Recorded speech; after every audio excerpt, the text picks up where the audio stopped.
Hi government students. In this video we're going to talk a little bit more about federalism. So federalism is an integral part of the system of checks and balances that we have in our constitutional system. So in the last video talked about separation of powers, divisions between the three branches of government. They're supposed to check each other to ensure that no one branch gains too much power. That's a fundamental aspect of our constitutional system. We don't want the executive branch to become tyrannical, so we give the other branches of government power to check it. We don't want the national government, the federal government, to get too powerful either.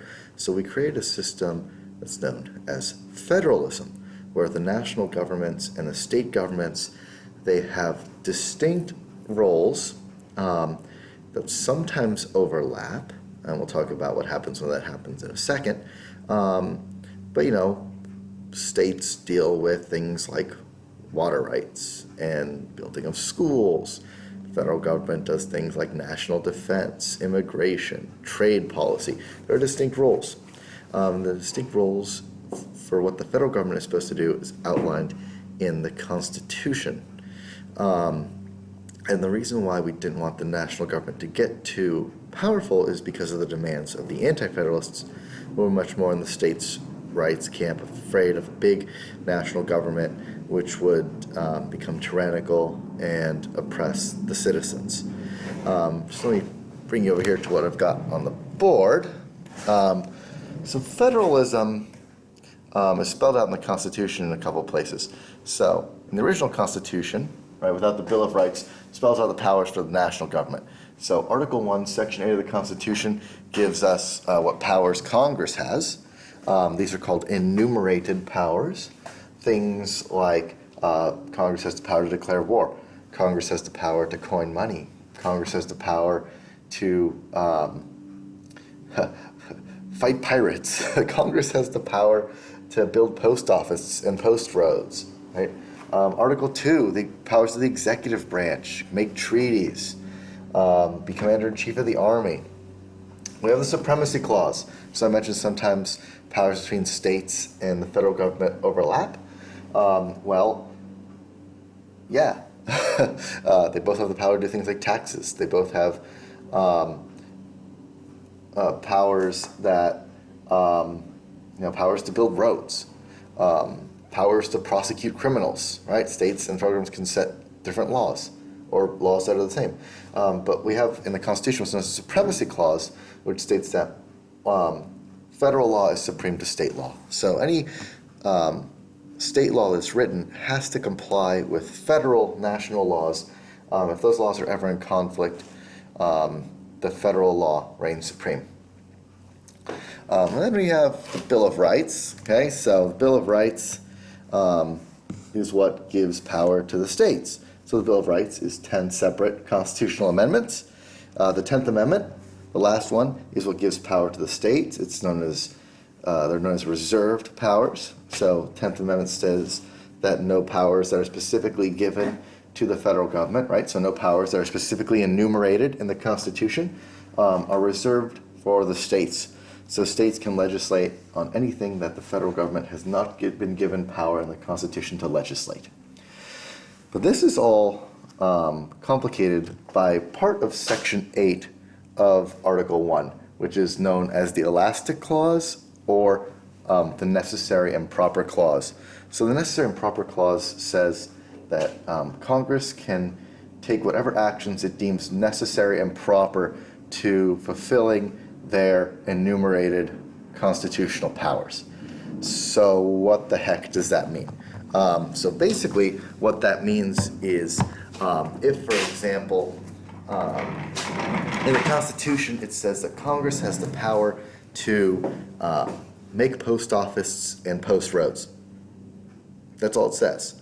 So Congress looks at that and says, all right, we have to make post offices and post roads.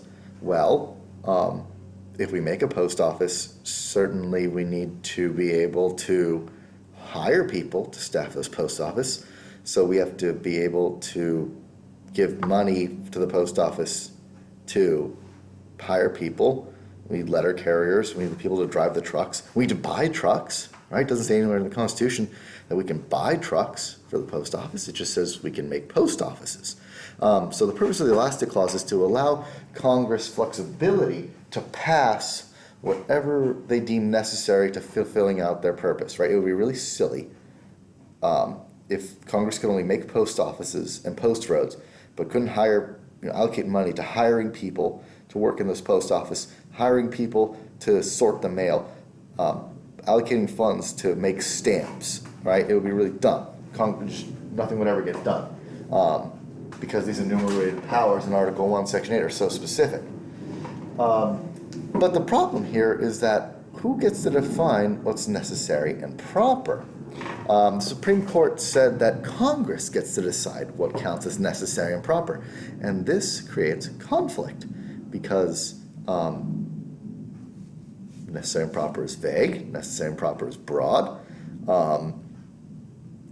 Think about when you were a kid and your mom said, you have to clean your room. And your mom comes in and says, I want this mess cleaned up by the end of the day.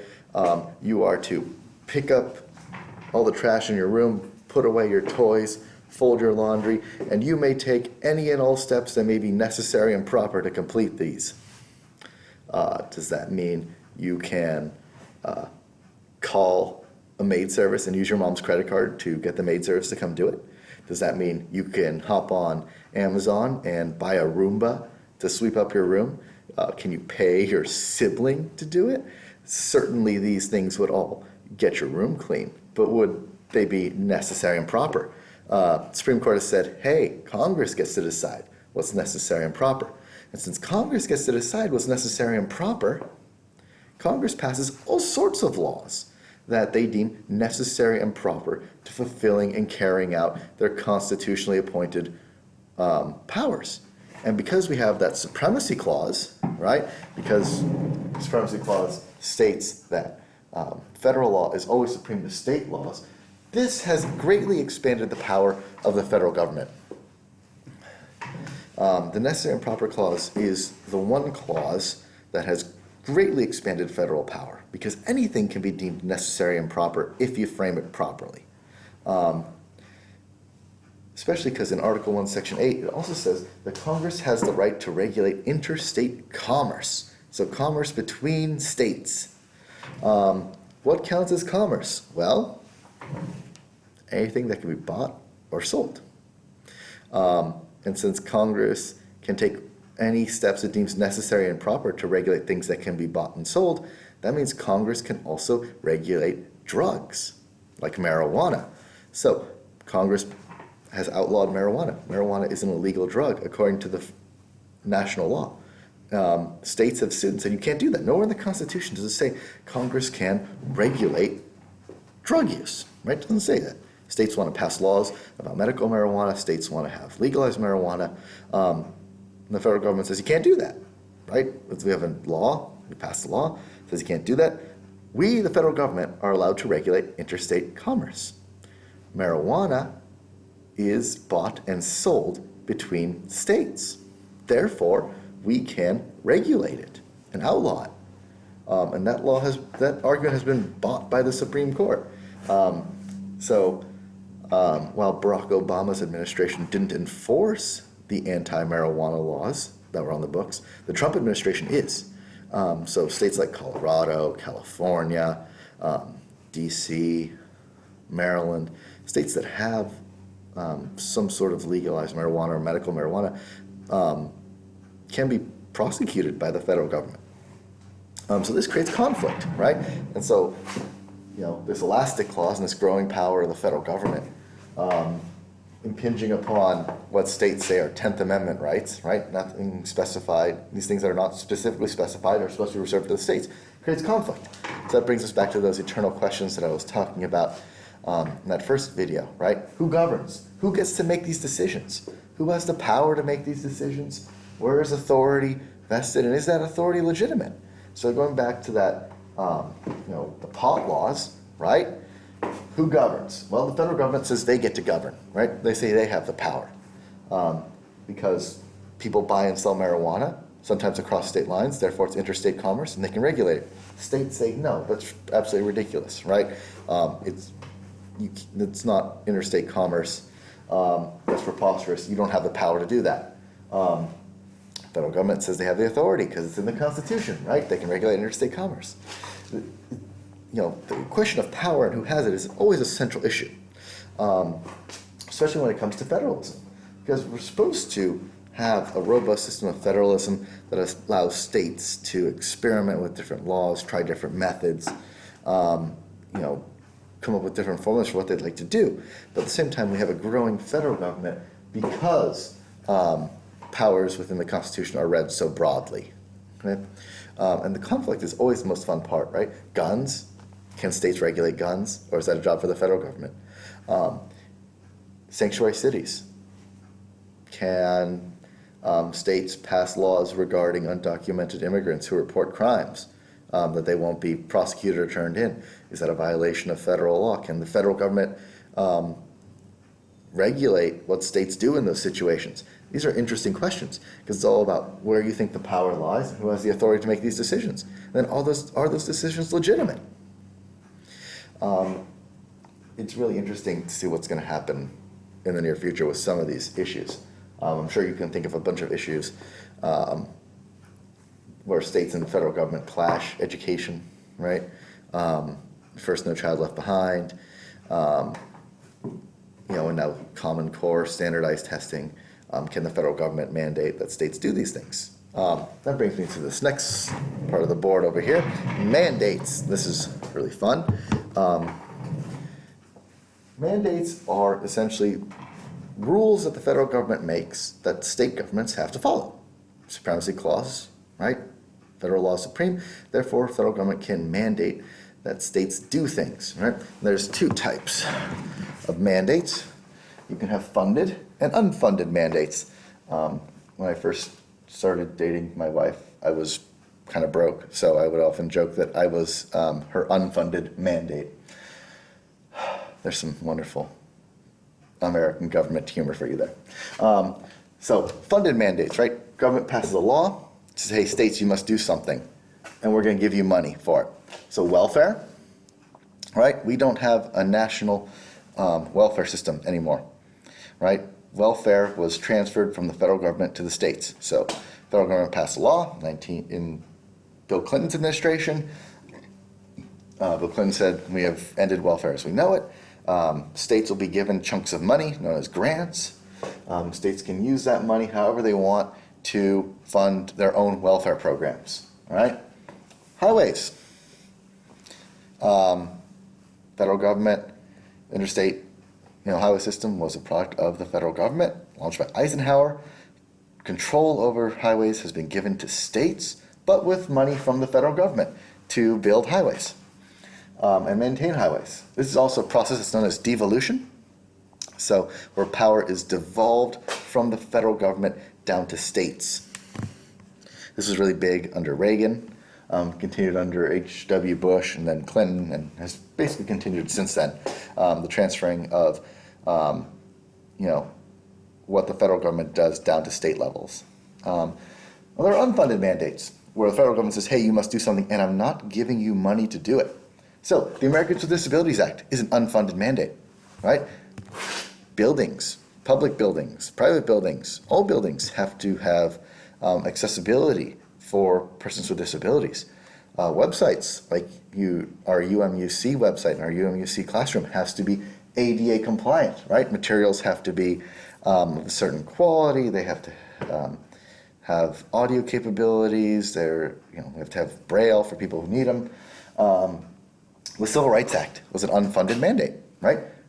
Federal government says, you will desegregate your schools, you will desegregate your facilities, you will treat people of all races and ethnicities the same, and I'm not giving you any money to do it. Civil Rights Act. Mandate. We have endangered species. If you have endangered species in your state, you have to take care of them. We're not giving you money to do it. Endangered Species Act. We can think of federalism in a couple different ways. I'm I'm very hungry at the moment, so I thought of a couple here. We can think of federalism as a layer cake or as a marble cake.